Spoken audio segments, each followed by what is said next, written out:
All right, everybody, welcome back to the Freedom Formula. Where today it's funny. I always say like I look forward to all my guests, and I honestly do.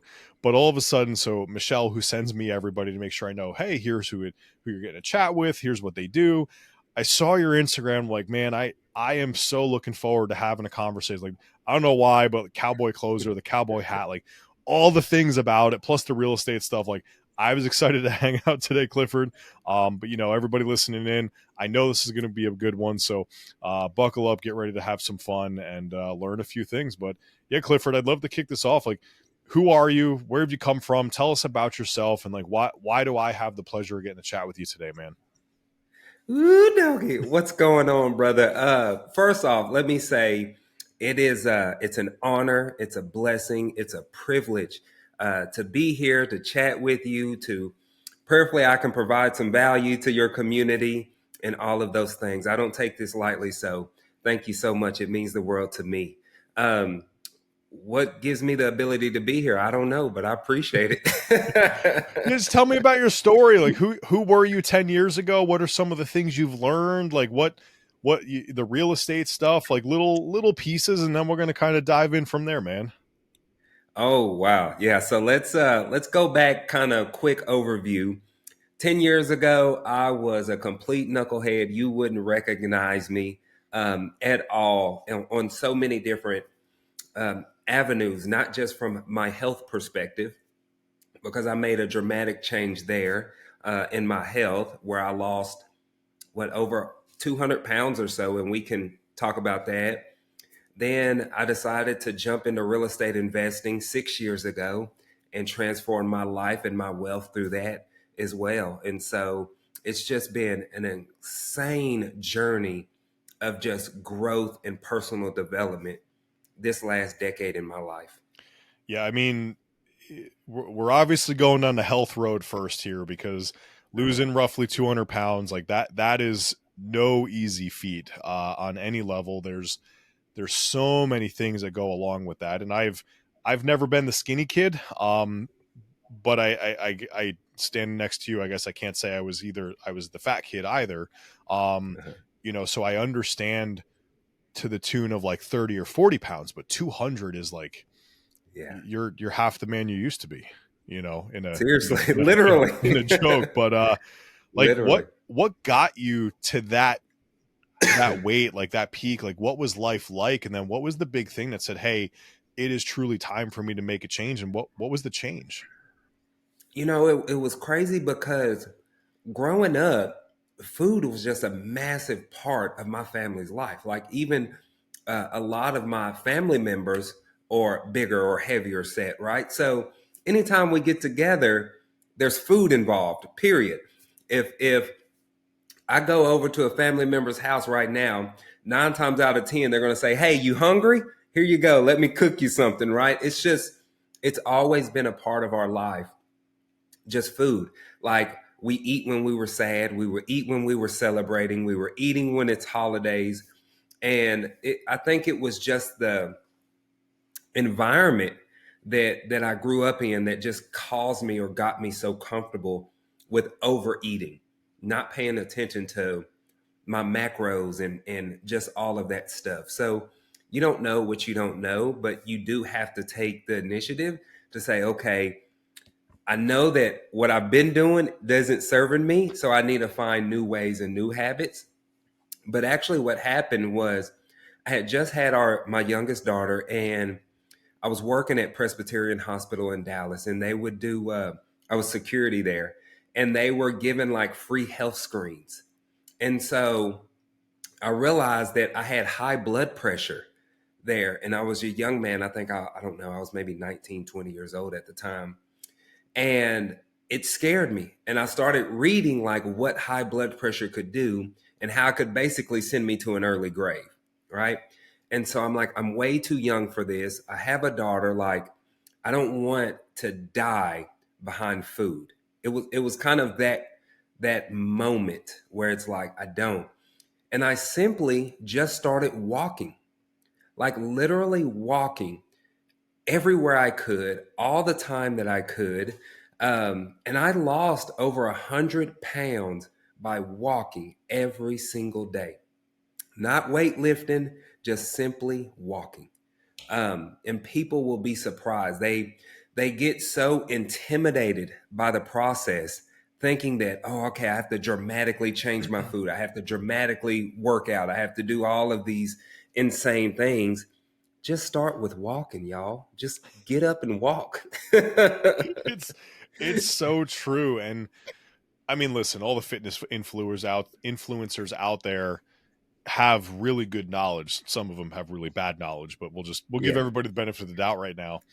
And when you look at everybody, like, man, there are so many things I got to do in 5 days a week, and these things, and carb cycling, and macro tracking, and what are my micros, and all this stuff. Like, from a weight loss perspective, it is dependent upon a singular thing, and being in a calorie deficit. And one of the that's it. easiest ways to put yourself in a calorie deficit, move a little bit more and eat a little bit less. And chances are it even just move a little bit more, and that really helps by itself. And you are literally living proof of that. Yeah. And that's what it was. It's actually like I didn't change my diet dramatically for years. Like I just simply increased the activity portion, saying that, hey, instead of sitting on the couch every night, I'm gonna go for a walk every single night. And then my body just started kind of changing just by simply getting up and moving more. Like it was just that simple for me. But Crazy. it all started though with me making a decision like, hey, I want to be here for my family. Let me get myself in order as best I can. Yeah. No, I love that. And then, I mean, listen, a lot of people need to find their reason why and to do what they need to do. And you found that, which is phenomenal. So you've lost over 100 pounds from the walking and kind of your initial changes and everything that you've did. We also know that you're nearly 200 pounds down from the start of kind of your journey. What's your journey, and what things have you started to change since you've added the walking in and kind of above and beyond that? So now I go down these like crazy rabbit holes. So it's funny. I got all the way down to the lowest at 240. Um, and then I decided to become a truck driver. I don't know why. And I ended up gaining 100 pounds of that back. I think probably a little more because I was around 160 or not 360 just from driving trucks. Which shout out to all the truck drivers. Like that is a hard way to make a living, and you will be surprised what sitting and driving for 11 hours a day will do to your body. Like it will take a toll on your body. It's insane, and so I gained a lot of that back. But when I got out of the truck, I really started doing a lot more strength training um, to where I was able to cut 60 pounds of that just by weightlifting, not doing cardio. And so I really fell in love with weight training and strength training. And so that's a huge part of what I do now. In fact, at the time of this, I actually have my very first strongman competition that I'll be doing next week. So I'm Cool. excited about that. All right. What's your event? Are you doing a whole body thing? What's the makeup of the Yeah. event? So we got 5 movements. So we have the Atlas Stones, we have the car deadlift, we have like I forget what they call it, like the sand carries, like the sandbag carries. Okay. Um, I have the Hercules hold where you like it really tests your grip. And there's one more. Oh, the dumbbells, the circus dumbbells, the heavy Okay. dumbbell pressing. So we'll see. I'm excited about that. All right. What's your favorite lift in the gym? What's the favorite strength move? And how much can you move? I have to ask. For sure. I'm a squatter. I love squatting. Okay. I don't actually have that impressive of a squat. I think I can only squat maybe around 405. I don't typically go above that. I love crazy volume. I'm a stupid volume squatter. Okay. Like I might do 4 or 5, 6 sets easily of 20 reps. Not at 405, but I was gonna but say you're just doing 405 for 20 reps times six. Come on, dude. yeah, no, not around that. But That's the goal. Like I'm working on that with 315. I can probably get about 2 or 3 sets of 20 at 315, but I'm a repper. All I right. like to Very cool, man. That's awesome. put my What does diet, nutrition, hydration, sleep, like what does that part of life look like these days? So for me, I'm actually having fun with it. So now my wife and I, we do a lot of organic, really clean food. Like we changed all of our cooking utensils to stainless steel, like the whole toxins with the non-stick surface. Like you can go down this insane rabbit hole if you choose to. Oh, yes, you Um, can. and so I have cut a lot of that stuff out, like just being mindful of what I'm putting into my body as much as I possibly can. Like, am I going to freak out if somebody comes and cooks me some eggs on their non-stick skillet? No. Like, I'm going to enjoy those eggs just the same. But if I can control it as much as I possibly can within my own household, I think that's what plays a long term role. But everything is super simple, like just clean, organic, whole foods. Um, All right. that's it. And every now and again, I find myself over there at Andy's Frozen Custard. We have this place here in Texas. It's an ice cream place, a frozen custard place. So I I was tend to just find gonna say, myself. what's the cheat thing? What's the thing that you like to eat that you don't eat a lot of, but it tastes good when you do? So frozen custard. Oh, yes, sir. All right. Yes, sir. I, my my wife and I actually the other night I was behind on my calories. I needed some more, and before we picked our daughter up from volleyball practice, we went to Rita's Italian Ice, and I got a custard and Italian Ice blend, and I was just like, yeah, this hits the spot. It was a kid's. It was like I needed an extra 300 calories, but it could only be Yeah, 300 calories, and nice. that was like 290, and I was like, that couldn't have been more perfect. So, Exactly. very cool. Well, good man. But that's That's impressive. You know, a lot of people don't even know where to start to try to hit that big of a weight loss goal, and you know, you've done it, and you're thriving on that side of things. So, if somebody's listening and they're not in their favorite spot, they don't love their body, they don't Mhm. feel great, like what's the one or two tips that you're going to give that person that's just kind of struggling to find that first step for them? I think start small, right? Like don't overcomplicate it. I'm a big component of simplicity in my life. I love simplicity in my life. Even in my businesses, everything is about simplicity, right? It's hard to scale complicated. If you want to complicate things, it's going to be hard to scale it, right? So even with your working out, start small. Start with just taking a walk. When you go to the gym, start with the basic lifts, right? Your bench, your deadlift, your squat, the big four. Like those are the basics. Start there. With your diet, it could be simply replacing one bad meal with one good meal, right? Cut out the soda pops, the sodas, like just making small changes. If you drink 7 sodas a day, cut them down to six, cut them down to five, and gradually go or grow there. Yeah, I love But that. you And know, I actually want to share something that really blessed me, and hopefully it'll bless the listeners. I changed my perspective on my health to where by you not taking care of yourself is extremely selfish, right? Like, Steve, you mentioned your wife, your daughter. I'm going to assume you love them. For the sake of this, you better say yes.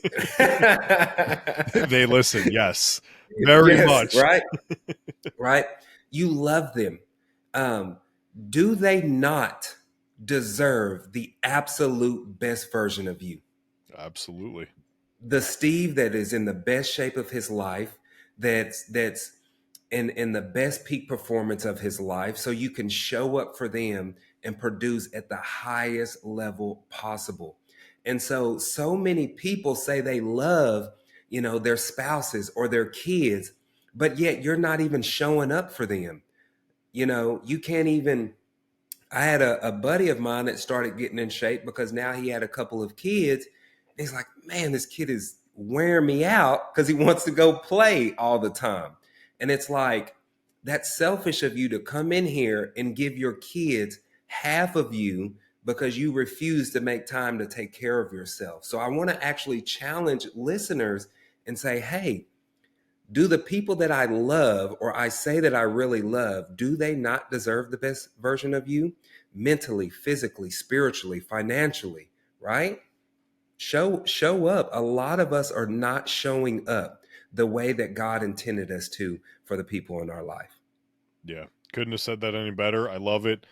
Simplicity, scales, like all those things. Like there's so many nuggets that anybody, even if you're decently in shape and you're not looking for a first step, like the next step is the most simple thing and just go do that. Like I love it. I love it.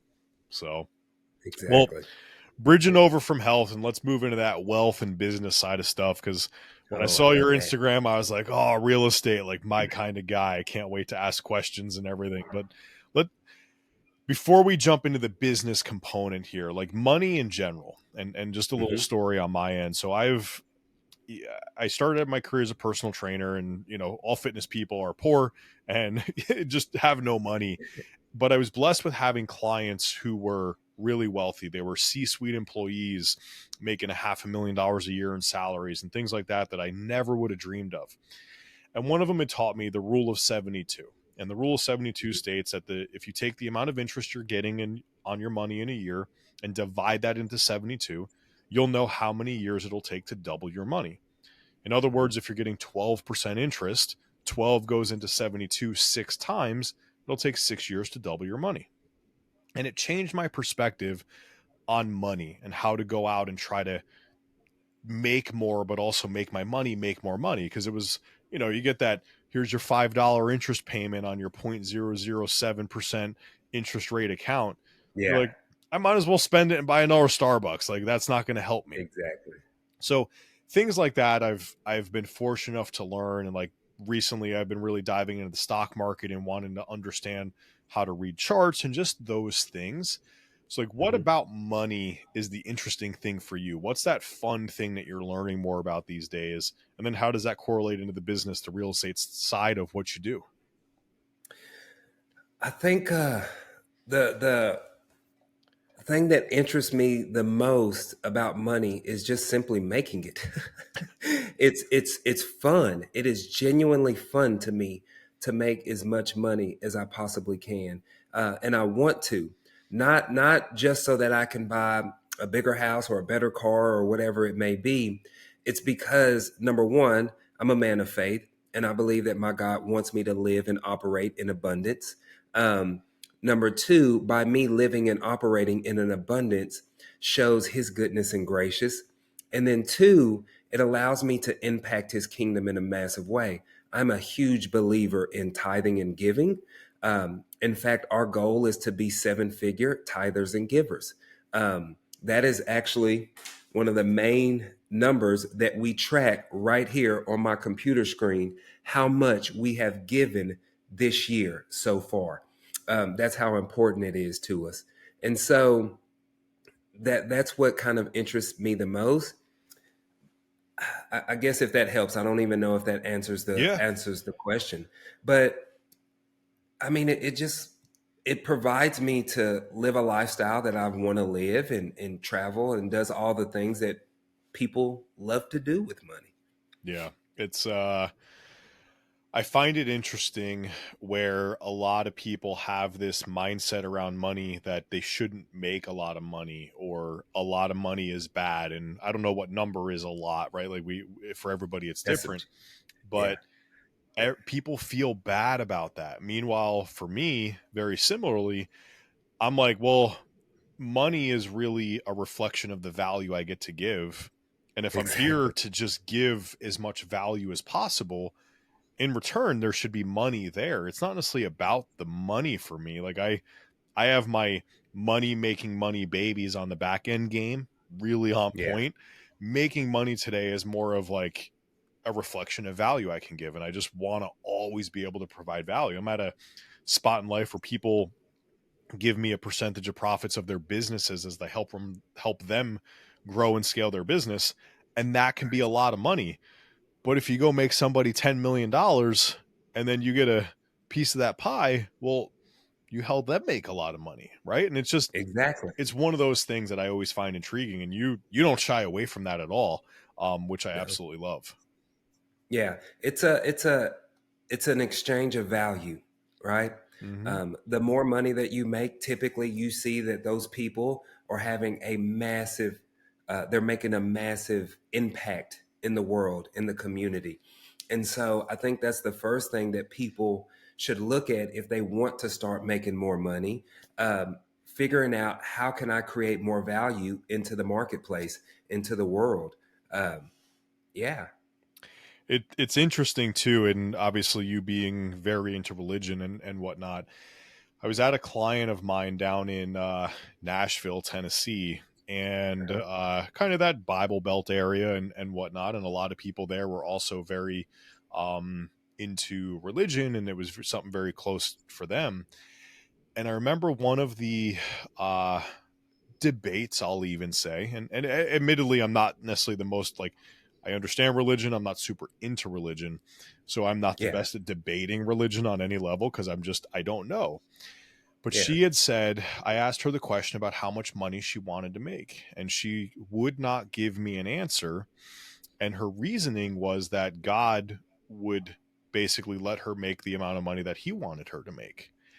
And I didn't necessarily know how to respond. And one of the other gentlemen in the room, he's actually a pastor, he said, he goes, you will be given the ability to make the amount of money you want to make based upon, what you're giving, what you're taking, and all of those things. And I'm going to butcher the story a little bit, Yeah. but you are entitled and free will and want and still able to want to reach for goals and all of these things. So I just, that conversation stood out to me, as you were saying very intently, like, I want to do this to show my faith, my commitment, and all of these components as well. So I also really appreciate that. Yeah. I think that we still need set goals, right? Like, What are you working towards? if exactly, if not, then we're just kind of wandering, right? At some point, like, you can't just say, I want to lose weight. Well, how much weight do you want to lose? Because technically, losing 2 pounds is losing weight. Did that transform your body? Probably not, just 2 pounds, right? So we do have to be specific, I think, in certain areas. And I think that's just the problem with many people. They're either scared or too intimidated to set actual targets because they think subconsciously, oh, who am I to make this kind of money? Who am I to give this much, or just add this kind of value, right?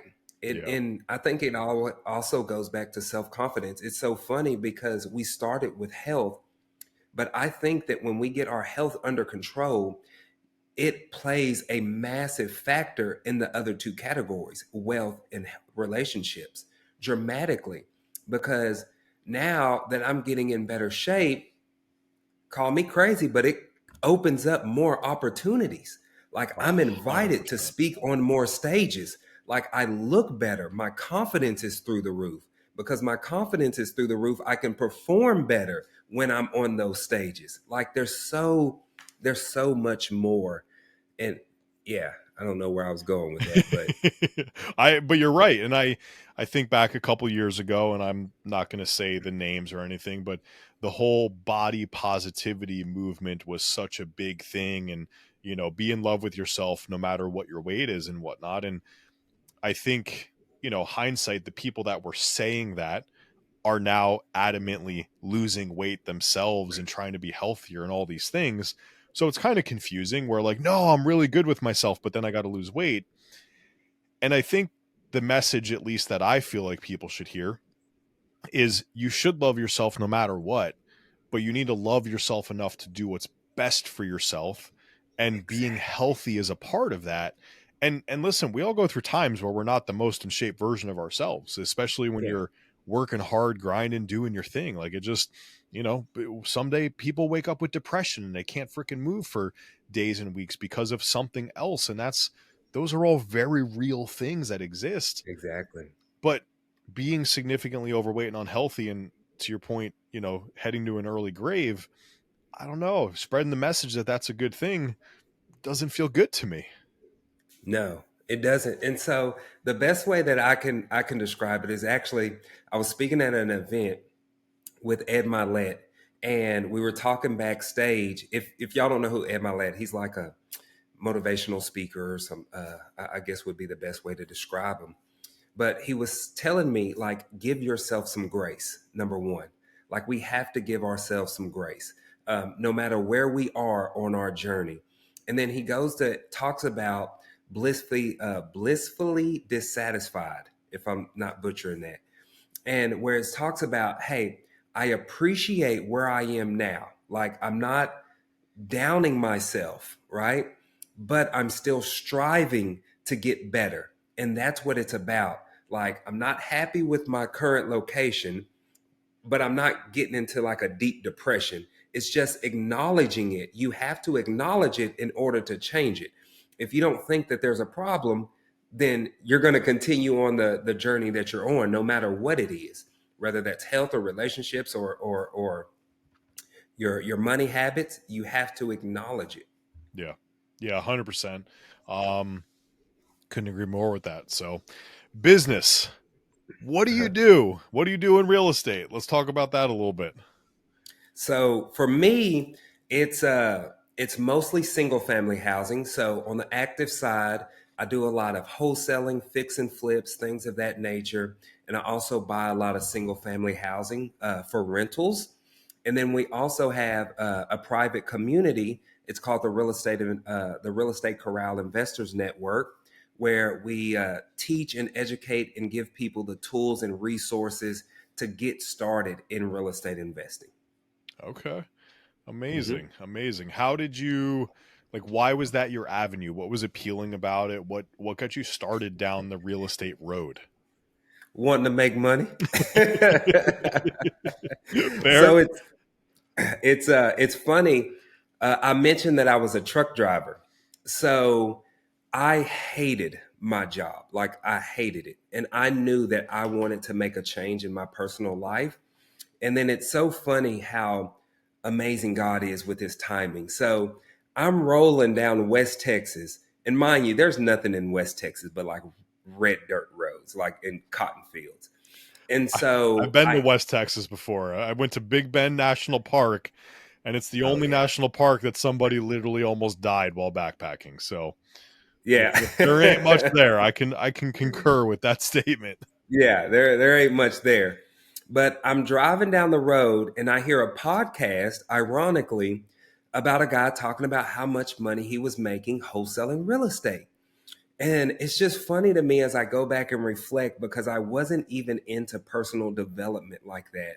It's just we were in the middle of nowhere and that's all that was on the radio. And so, like, I had no choice but to listen to it, but I was so glued to the edge of my seat. So, when I came home, I told my wife, I said, we're going to get started wholesaling real estate. And she's looking at me like, what? What is that? What are you talking about? And we just went down this rabbit hole on real estate investing and getting started. And we went to every conference and cinema, what is it? Just the like events, live events that we could go to, till eventually I ended up getting my first coach and mentor, and which that it was a game changer for me because he was able to show me exactly how to get started, how to close the deals, analyze the deals, the whole nine. And it's been history ever since. That's fantastic. So tell us the brief overview of wholesaling real estate for those people that don't know what that is. So basically, it's an incredible way for people to jump into real estate without having a bank full of money. Because, in a nutshell, you're basically just a middleman or middlewoman. So I would go and find a seller in a distressed situation. Let's say they're facing foreclosure or tax delinquent or something like that, right? I would get that property under contract, and then I would go to another investor like Steve and say, hey, do you want this property for a rental or maybe a fix and flip? And then you say, yeah, absolutely. So now I assign my contract over to you for a fee, and that fee can be anything. But I have a minimum of 5K on my fees. My largest fee has been $74,000. So it can be anywhere in between, right? Um, and so that's what wholesaling is. So basically, all I did, excuse me, was solve a problem. All right. So you find it and you connect the person who needs to sell something with a person who wants to buy something, and you become the person in the middle who snags the fee for said connection in the simplest way possible. Exactly. Exactly. All right. Very cool. And is that something that you would say most people who are willing to do a little bit of work can get into? Oh, anybody. Absolutely anybody. I've literally coached over thousands of people getting started in real estate through this one strategy, not just fix and flip and buying rentals as well. It's an amazing start for somebody to get started. Because too, if you look at like just the climate of things, foreclosures are going up. People need help in these situations in this season of their life. And so you can provide an out to people who otherwise would lose their home, um, get a foreclosure on their credit. Now they get to walk away with some dignity. They get to walk away with some cash in their pocket. It's an incredible strategy for people to get started, Yeah. No, and I it's love that. it's almost bulletproof. Like it's really hard to mess it up. Like really, really, really hard. Like You, really hard you, to mess it you up. got to be trying to mess it up. Exactly. Yeah. Like, but because yeah, it's hard to mess it up. It's an incredible start for anybody, I think. All right. Well, cool. So transitioning over that big third pillar, relationships and just meeting people, like I said to you, this podcast is a way for me to just get to meet people and whatnot, right? You said you're outside of Dallas. I'm already thinking the next time I go down to Dallas, because I have two clients down in Dallas area, excuse me, Nice. three clients, that I'm gonna have to reach out and be like, hey, can we go and hang out and grab a coffee together one morning and just catch up in person? Because why not grow in the network, right? Exactly. But talk to me about relationships in your world. And I think it's, there's obviously family, there's that side, but then there's work, and then there's friends. And like for me, I have my core group of friends who they understand me, they get me, and they know that entrepreneur, running, gunning, traveling, all the components. Sometimes we might not need to see each other for 3-4 weeks. And Yeah. nowadays our hangouts aren't even let's go out and drink all night long. It's let's go to the gym and drink a green tea together. Like we're probably Yeah. losing. We're losers compared to our old selves to in a way, Yeah. but we're also way more mature and we do better things these days. So like talk to me about relationships in your world, your job, like how that stuff relates and how that helps kind of get you to where you're at today. I think relationships are crucial. And I think that people don't pay a close enough attention to their relationships and the people around them. I'm a huge component in, especially just in real estate and in business, but the more hands you shake, the more money you make, period. Like you have to build relationships and quality relationships. And so you want to make sure that you're around people that pour into you. That's really, really big for me, especially because I'm personally trying to grow and push myself and expand myself. And so I want to be around people that won't let me get too comfortable, right? That aren't going to just tell me the things that I need to hear, but tell me like, "Hey Clifford, you're slipping here." Like like we need to get back on track. And I think that that's just extremely important for people's personal development and self-development.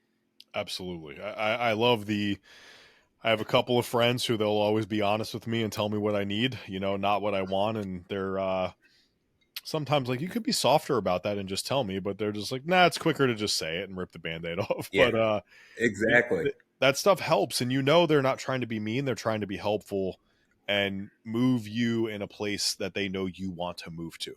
And Exactly. that's really the big thing for me that I find. So I hear you loud and clear on that. Yeah. And I think that it's important too that as to identify relationships that drain us, because there's also been relationships where I've had to kind of cut ties with, not because they're a bad person or anything like that. It's just that we're going in two different directions. There's a book that I read by Darius Daniels called Relationship Intelligence. And when you understand the different dynamics of relationships and the different dynamics of relationships that you have within your own life, it's going to help you navigate those and just make better relationship intelligence.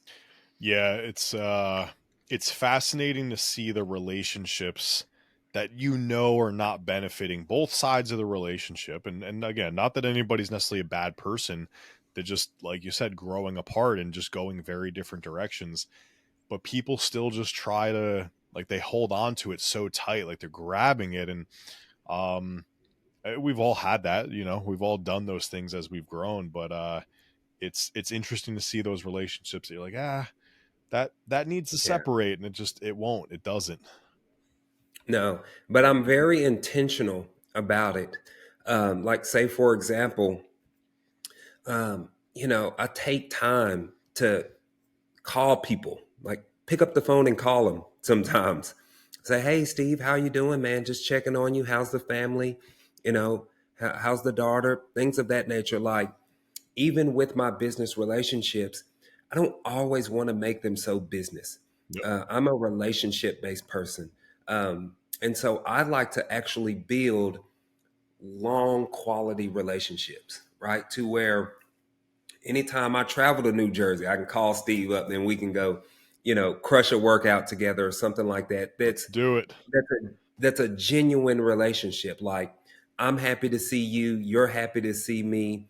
And so I do take the time to pour into those. Yeah. And I think it's important too, because now we get so, I don't want to say standoffish, but say, for example, like, how many on New Year's Eve or New Year's Day do we get a text message that says Happy New Year? Hmm. How generic is that? Yeah. Like, how generic and how different would it be for you to pick up the phone and say, hey, Steve, I know you're busy. I know it's New Year's. I didn't want to send you a generic text. Happy New Year, man. I'm praying for you. I hope you crush and dominate this year. How can I help you get there? Right? Like, that just changed the entire relationship. Oh yeah. Like, that day, you're going to be thinking about that call like, wow, man, I appreciate Clifford actually just picked up the phone and called. Hmm. But yeah, we're a text messaging society. And I get it. Sometimes it is more convenient just to send a quick text, but sometimes break the norm as well. I had one of my buddies, started out as a work colleague. Now I call him a friend. He's actually one of the ones down in Dallas. Um, on my birthday, like 2 years ago, he called me and sang me happy birthday. Yeah. And it's funny because not often you get a dude on the other side of the line going happy birthday to, Exactly. like two grown men singing to each other is kind of funny. But at the same point in time, it has stuck. I'll forever remember it. And now that's one of those things I'm like, all right, I can't do it for everybody, but I can definitely do it for some of the people that I get to be around. And Yeah. as bad as my singing is, because I promise you it's really bad, they have that Yeah. same exact feeling of, wow, I will never forget that. Exactly. And it's your bad singing that makes it better. Exactly. Exactly. So, So it works. I think that, I would even challenge the listeners, like, if there's somebody that maybe you care about or maybe that you haven't connected with in a while, pick up the phone and call them. Don't text them. Say, hey, I was thinking about you. We hadn't spoken in a while. Let's grab some coffee. Let's grab some lunch. Fill me up. Fill me in on what's been going on in your world. How can I help you? Even in my relationships, it's all about giving value. How can I serve that person? How can I help them achieve their goals? It's all about serving for me, yeah, and that's the cornerstone across the board. I love it. I love it, man. You are a genuine, one of a kind, salt of the earth kind of guy. I definitely feel it. I appreciate that. So, Well, I'll but take that. I appreciate it. Aw- all that to say, so this has been great, dude. I know somebody listening in is going to be like, hey, how do I find me some more Clifford and get in contact or just keep an eye of what he's got going on? So where's the one or two places that you want people to go to find you? What social media look like? Where are you hanging out? Where do you spend most of your time on the internet? Instagram and YouTube. You can find me, Clifford the Cowboy Closer, across all social media. Um, Instagram, YouTube. They'll even have, if they're interested in real estate investing, I have a free wholesaling boot camp, completely free, a 45-minute training on deep diving on how to get started in wholesaling. They can check that out too. That those links will be somewhere around there on my bio. Amazing. Well, I'll make sure to send them that way. For those of you guys listening in, so many gems out of this conversation. Just take one thing and start doing that tomorrow. If it's taking more Yeah, steps, if it's lifting a little bit more, if it's going to invest in wholesaling, just whatever the thing might be, take yeah, that step. And it doesn't have to be complicated. Don't complicate it. Worry about step one, not what happens all after that. You have a lot of people out there to help you. Clifford would be more than happy to, I'm sure, on all fronts. So, yeah. Clifford, I appreciate the time. Again, thank you and like congratulations on that 200 pounds and just what Thank you've you, done. brother. That is tremendous and incredible on every level. So, but thank you for the time. This has been great. I appreciate it. I know everybody listening in does as well, man. Oh, the pleasure was mine, brother. I appreciate you having me. Of course, we'll have to do a round two. And next time I come Let's down to go. Dallas, which won't be too far from now, we're gonna snag a workout in or something like that. Okay. Oh, let's go. I don't know. You got all that Spartan stuff. I don't know if I can keep up with all those burpees. Just don't, please don't make me do burpees. I'm not these days has been lifting heavy weights, so no, I'm I'm Okay. I'm burpied out a little bit, but we'll go lift some weights. I love it. I love it.